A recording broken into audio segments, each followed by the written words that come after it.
نحمده ونصلي على رسوله الكريم أما بعد فأعوذ بالله من الشيطان الرجيم بسم الله الرحمن الرحيم لقد جاءكم رسول من أنفسكم عزيز عليه ما عنتم حريص عليكم بالمؤمنين رؤوف رحيم فإن تولوا فقل حسبي الله لا إله إلا هو عليه توكلت وهو رب العرش العظيم صدق اللہ العظیم۔ میری محترم سامعات، اللہ وحدہ لا شریک کا لاکھ لاکھ شکر ہے کہ جس نے اس گئے گزرے دور میں ہم کو اپنے گھر میں آنے کی توفیق عطا فرمائی۔ اللہ اپنی بارگاہ میں منظور فرمائے اور انشاءاللہ منظور فرمائے گا، اس لیے کہ اللہ کے دین کے لیے، قرآن کے لیے اور مدینے والی سرکار کے فرمان کے لیے اگر کچھ وقت لگ جائے تو یہ کوئی معمولی بات نہیں۔ علامہ منذری رحمۃ اللہ علیہ نے الترغیب میں لکھا ہے کہ امام کائنات جناب محمد رسول اللہ صلی اللہ علیہ وسلم کے سامنے ایک جنازہ آیا۔ سیدنا فاروق اعظم رضی اللہ تعالی عنہ جلالی طبیعت کے آدمی تھے، کہنے لگے لا تصلی علیہ انہ رجل فاجر او فاسق۔ یا رسول اللہ، اس کی نماز جنازہ نہ پڑھو کیونکہ یہ گنہگار بندہ ہے۔ میں اس نبی کے صدقے جاؤں، ہماری نظریں لوگوں کی کمزوریوں کی طرف، لیکن میرے مصطفیٰ صلی اللہ علیہ وسلم کی نظر لوگوں کی نیکیوں کی طرف ہوا کرتی تھی۔ آپ صلی اللہ علیہ وسلم نے فرمایا اس کی کوئی نیکی کسی کو یاد ہے؟ ایک صحابی کہنے لگا انہو حرث لیلۃ فی سبیل اللہ۔ یا رسول اللہ، اس کی ایک رات اللہ کے دین کے لیے لگی ہوئی ہے، اس نے اسلامی فوج کا پہرا دیا تھا اور دشمن کا تیر اسلامی لشکر کی طرف نہیں آنے دیا تھا۔ آمنہ کے لال نے اس کی نماز جنازہ پڑھائی اور قبر میں اتار کر مٹی ڈال کر آپ فرماتے ہیں اے مرنے والے، یہ جتنے لوگ جمع ہوئے ہیں انہوں نے سمجھا ہے انک من اہل النار، کہ تو جہنمی ہے، اللہ نے تجھے معاف نہیں کرنا، لیکن میں رب کا سچا نبی اللہ کی طرف سے بول رہا ہوں کہ اللہ تبارک و تعالی نے تیرے لیے وہ رات لکھ لی، تیری پوری زندگی کے گناہ معاف کر دیے ہیں۔ میری محترم سامعات، اللہ نے اپنے مصطفیٰ کو کل 63 سالہ زندگی عطا فرمائی، اور ایک جنگلی، ایک دیہاتی اللہ کے رسول صلی اللہ علیہ وسلم کے پاس آیا اور اللہ کے نبی کو کہنے لگا آپ کس وقت سے نبی ہیں؟ صحابہ نے روکنے کی کوشش کی کہ اے دیہاتی، تو یہ کیسا سوال کر رہا ہے؟ آپ صلی اللہ علیہ وسلم فرماتے ہیں اس کو پوچھ لینے دو۔ یہ دیہاتی گوار کہتا ہے آپ کس وقت سے نبی ہیں؟ آپ صلی اللہ علیہ وسلم فرماتے ہیں اے دیہاتی سن، اللہ نے ابھی آدم کی مٹی گوئی ہوئی تھی، مجھے اس وقت سے ہی خاتم الانبیاء لکھ دیا تھا کہ ابھی حضرت آدم علیہ السلام کا جو خمیر بنایا گیا، مٹی گوندی گئی، اس وقت ہی اللہ تبارک و تعالیٰ نے مجھے خاتم الانبیاء بنا دیا تھا۔ آپ صلی اللہ علیہ وسلم نے اس کو ڈانٹا نہیں، بلکہ پیار اور محبت سے اس کے سوال کا جواب دیا کہ اللہ تبارک و تعالیٰ نے مجھے اس وقت جس وقت حضرت آدم علیہ السلام کا خمیر بنایا، مجھے اس وقت سے ہی خاتم الانبیاء بنا دیا تھا۔ مولانا صمصام رحمۃ اللہ علیہ مرحوم نے فرمایا ہے کہ جس کے ساتھ پیار ہو اس کی چاہت ہوتی ہے۔ کسی کو باپ کی چاہت، کسی کو دادا کی چاہت، کسی کو امام کی چاہت، کسی کو اپنے پیر کی چاہت، اور جس کا پیار کملی والے کے ساتھ ہے اس کو کملی والے کی چاہت۔ قیامت کے دن کوئی کسی کا دامن پکڑ کر کھڑا ہوگا، کوئی کسی کا دامن پکڑ کر کھڑا ہوگا، اور جس کو میرے مصطفیٰ کے ساتھ پیار ہے وہ آمنہ کے لال کے جھنڈے کے نیچے کھڑا ہوگا۔ اسی لیے مولانا فرماتے ہیں میرے مصطفیٰ نے 63 سالوں میں کتنی محنت کی، دن رات ایک کیا، کبھی آپ نے سکھ کی نیند لے کر نہیں دیکھی۔ آپ کی خواہش تھی کہ اللہ جتنے میرے امتی ہیں یہ سب جنت کے بادشاہ بن جائیں۔ آپ صلی اللہ علیہ وسلم نے ایک ایک آدمی کو قرآن سنایا، اجتماعات میں جا کر قرآن سنایا، گھروں میں جا کر قرآن سنایا۔ آپ نے اتنی محنت کی کہ آپ کی محنت کا نتیجہ یہ نکلا کہ آج جہاں تک خدا کی خدائی ہے وہاں تک میرے مصطفیٰ کی مصطفیٰ ہے۔ جہاں مؤذن کہتا ہے اشہد ان لا الہ الا اللہ، وہاں اس کو ساتھ یہ بھی کہنا پڑتا ہے اشہد ان محمد رسول اللہ۔ جہاں مکبر کہتا ہے اشہد ان لا الہ الا اللہ، وہاں اس کو ساتھ یہ بھی کہنا پڑتا ہے اشہد ان محمد رسول اللہ صلی اللہ علیہ وسلم۔ جہاں نماز یہ پڑھتا ہے التحیات للہ والصلوات والطیبات، وہاں اس کو ساتھ یہ بھی کہنا پڑتا ہے السلام علیک ایھا النبی ورحمۃ اللہ وبرکاتہ۔ میری محترم سامعات، وہ اذان نہیں جس میں میرے مصطفیٰ کا نام نہیں، وہ تکبیر نہیں جس میں میرے آقا کا نام نہیں، وہ نماز نہیں جس میں سہنے نبی صلی اللہ علیہ وسلم کا درود نہیں۔ جہاں تک خدا کی خدائی ہے وہاں تک میرے مصطفیٰ کی مصطفیٰ ہے۔ جب آپ صلی اللہ علیہ وسلم کی نرینہ اولاد فوت ہو گئی تو ابو جہل کہنے لگے بس اب صرف اتنے دن کی بات ہے جب تک محمد صلی اللہ علیہ وسلم زندہ ہیں، جب نبی چلا گیا اس وقت کوئی بھی آپ کا نام نہیں لے گا، میرے نبی بڑے پریشان ہیں۔ تو اللہ تبارک و تعالیٰ ارشاد فرماتے ہیں ألم نشرح لك صدرك ووضعنا عنك وزرك الذي أنقض ظهرك ورفعنا لك ذكرك۔ یہ بے ایمان کہتا ہے آپ کا کوئی نام نہیں لے گا۔ اللہ تبارک و تعالیٰ فرماتے ہیں اے میرے محبوب پریشان نہ ہوں، جب تک میری خدائی ہے اس وقت تک آپ کی مصطفیٰ ہے۔ آپ کا نام تو قیامت تک موجود رہے گا، لیکن اس ابو جہل بے ایمان کا نام کوئی نہیں لے گا۔ اب کوئی بھی اپنے بیٹے کا نام ابو جہل نہیں رکھتا، حالانکہ وہ چودھری تھا، لیکن کافر مشرک عیسائی کھتری کوئی بھی ابو جہل کا نام رکھنے کو تیار نہیں۔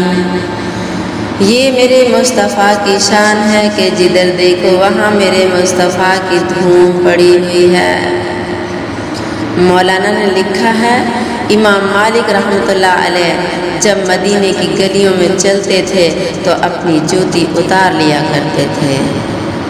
لوگ پوچھتے سرکار آپ جوتی کیوں اتارتے ہیں؟ تو آپ فرماتے ہیں ان گلیوں میں میرے مصطفیٰ صلی اللہ علیہ وسلم چلتے تھے، میں جوتے پہن کر چلوں تو مجھے شرم آتی ہے۔ مولانا فرماتے ہیں 9 ہجری ہے، اللہ کے پاک پیغمبر صلی اللہ علیہ وسلم مدینہ طیبہ میں ہیں۔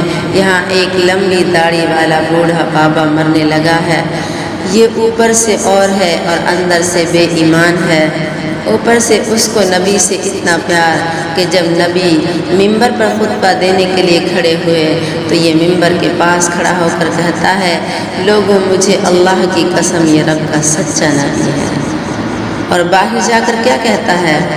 باہر جا کر کہتا ہے، لَئِن رَجَعْنَا إِلَى الْمَدِينَةِ لَيُخْرِجَنَّ الْأَعَزُّ مِنْهَا الْأَذَلَّ وَلِلَّهِ الْعِزَّةُ وَلِرَسُولِهِ وَلِلْمُؤْمِنِينَ وَلَكِنَّ الْمُنَافِقِينَ لَا يَعْلَمُونَ۔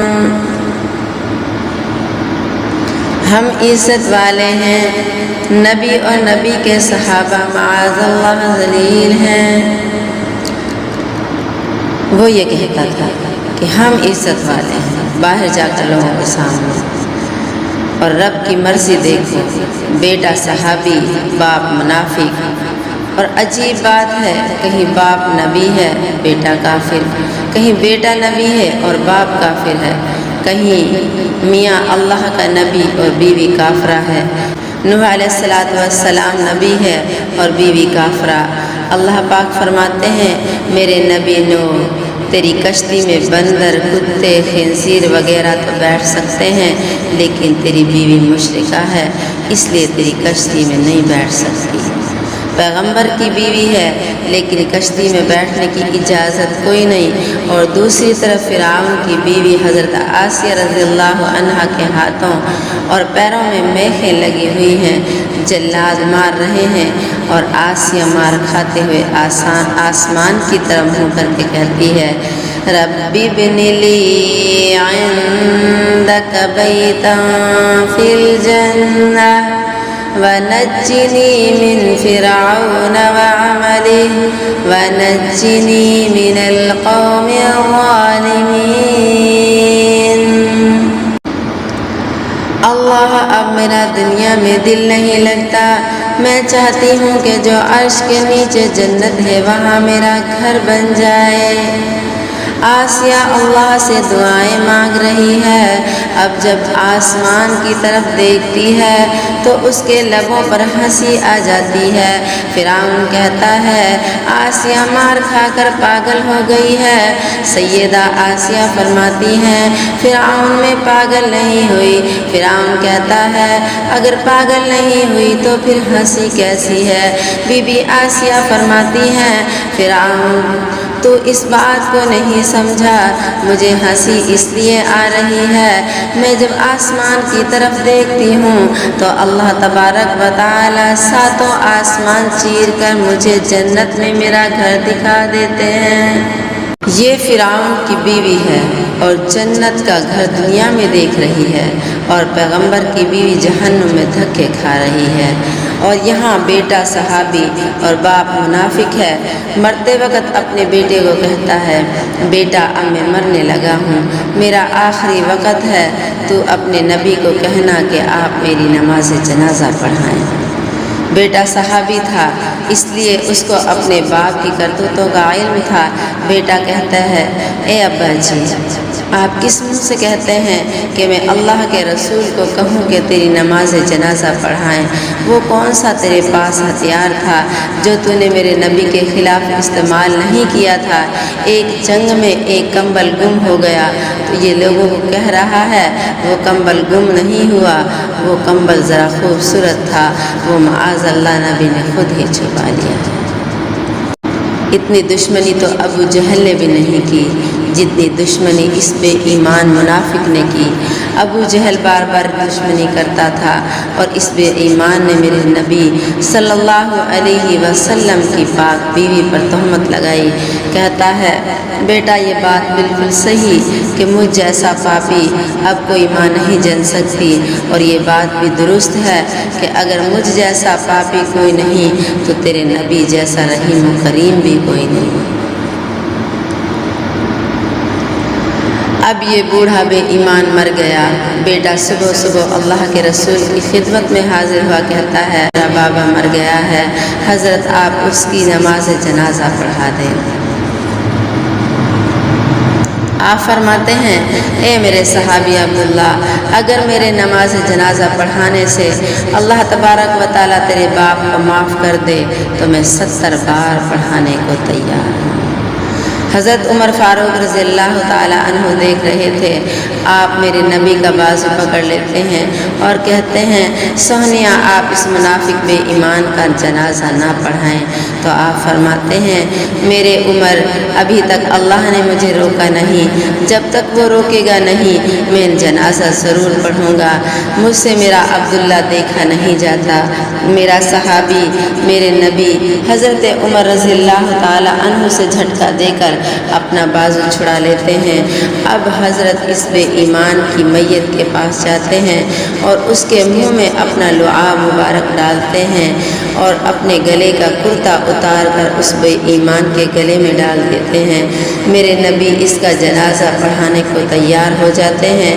آواز آتی ہے سہنیا اگر آپ 70 بار بھی جنازہ پڑھائیں تو میں اس منافق کو معاف نہیں کروں گا۔ آپ صلی اللہ علیہ وسلم فرماتے ہیں اے میرے صحابی عبداللہ، اللہ نے اس لعاب کو بڑے شرف بخشے ہیں۔ میرے مصطفیٰ کے تھوک مبارک میں بڑی برکتیں ہیں۔ میرے نبی کا تھوک اتنا قیمتی ہے کہ اگر کھارے کنویں میں پڑ جائے تو اللہ کڑوے کنویں میٹھے کر دیتے ہیں۔ اگر ابوبکر صدیق رضی اللہ تعالی عنہ کی ایڑی پر سانپ ڈسے تو آپ صلی اللہ علیہ وسلم اپنا تھوک مبارک لگائیں تو سانپ کے زہر کا اثر زائل ہو جائے۔ اگر علی کی آنکھیں دکھیں تو میرے مصطفیٰ لعاب مبارک ڈالیں تو علی کی آنکھیں صحیح ہو جائیں۔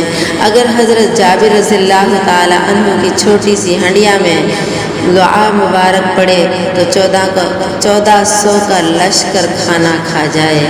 جنگ خندق کے موقع پر ایک صحابی رضی اللہ تعالی عنہ اللہ کے رسول صلی اللہ علیہ وسلم کے پاس آتے ہیں اور آ کر میرے نبی کو کہتے ہیں سہنیا آج مجھے اتنی بھوک لگی ہے، مجھے خطرہ ہے کہ کہیں میری انتڑیاں دوہری نہ ہو جائیں، یہ دیکھیے میں نے پیٹ پر پتھر باندھا ہوا ہے۔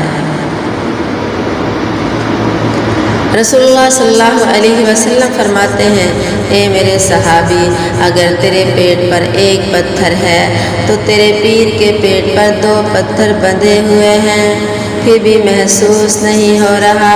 حضرت جابر رضی اللہ تعالی عنہ نے دیکھا تو تڑپ گئے، گھر جا کر بیوی کو کہتے ہیں اے میری گھر والی آج رسول اللہ صلی اللہ علیہ وسلم کو بڑی بھوک لگی ہوئی ہے۔ بیوی کہتی ہے ہمیں کیا کرنا چاہیے؟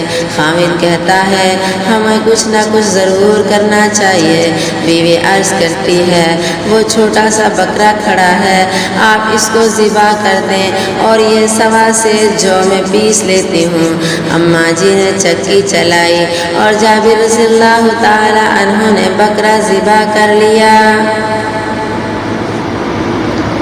بیوی کہتی ہے اب آپ صلی اللہ علیہ وسلم کے کان میں جا کر عرض کر دینا سہنیا آپ خود تشریف لے آئیں اور 1-2 صحابی ساتھ لے آئیں اور کھانا نوش فرما لیں۔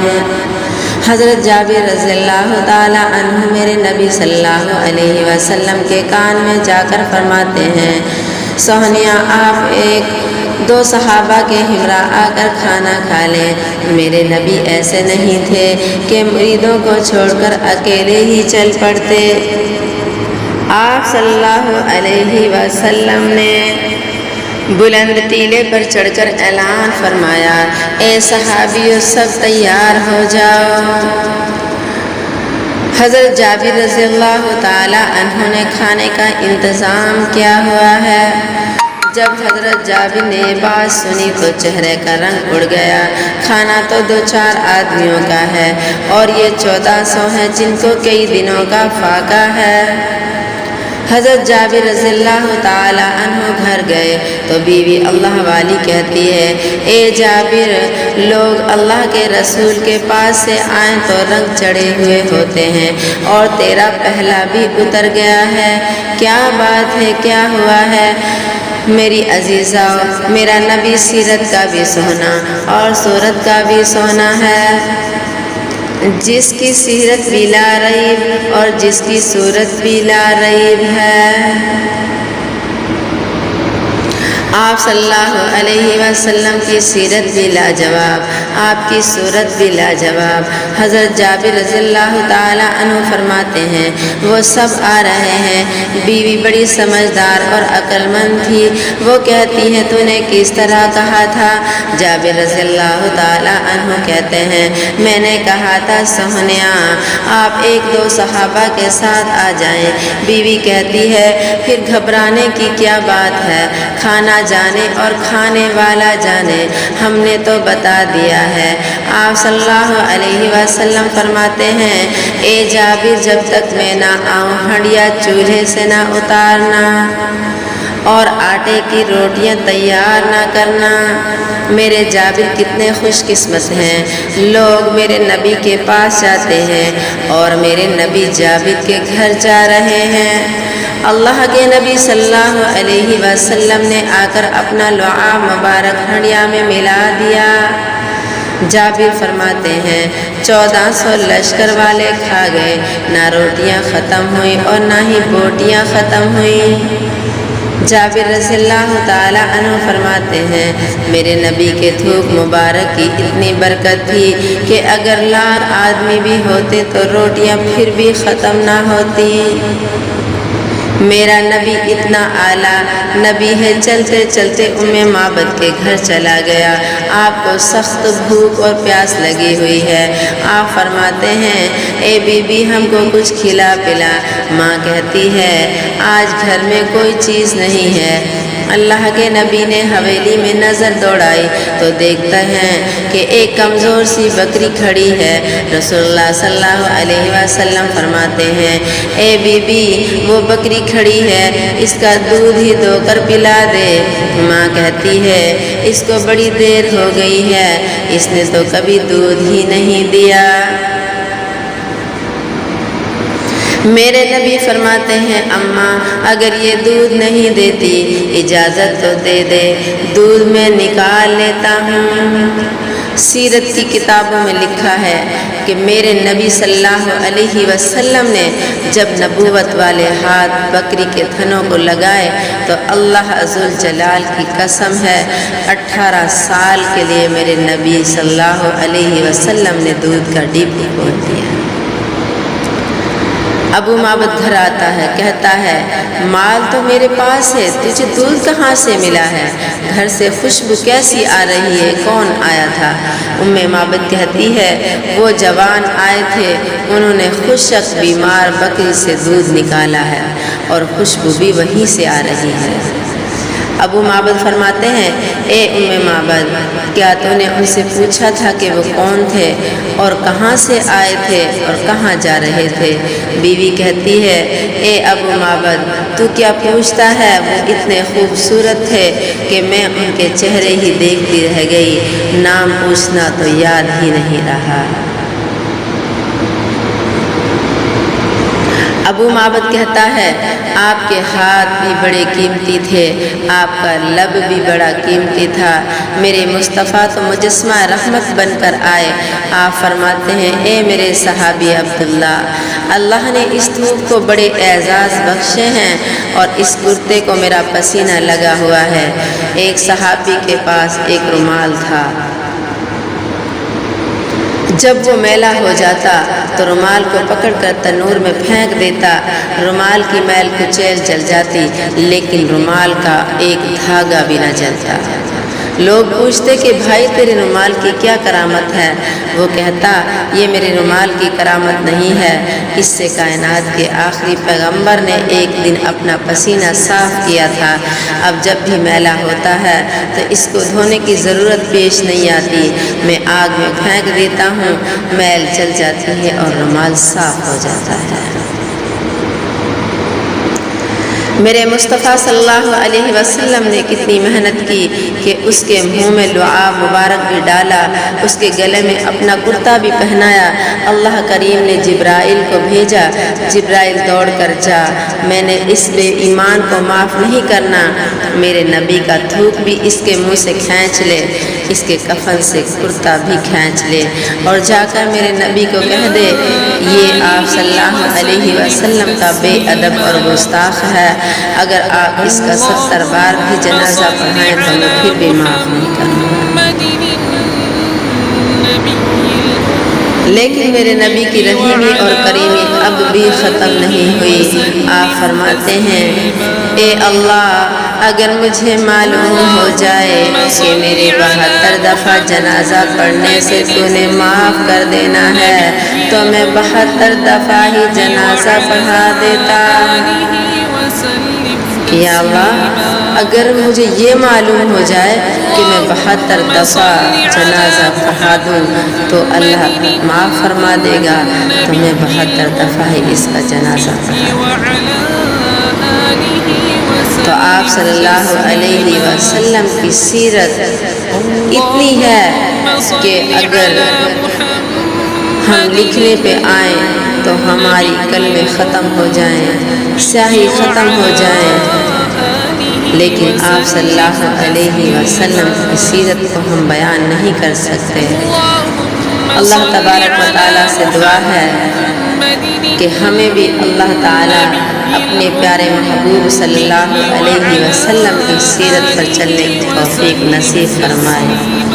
وآخر دعوانا ان الحمد للہ رب العالمین۔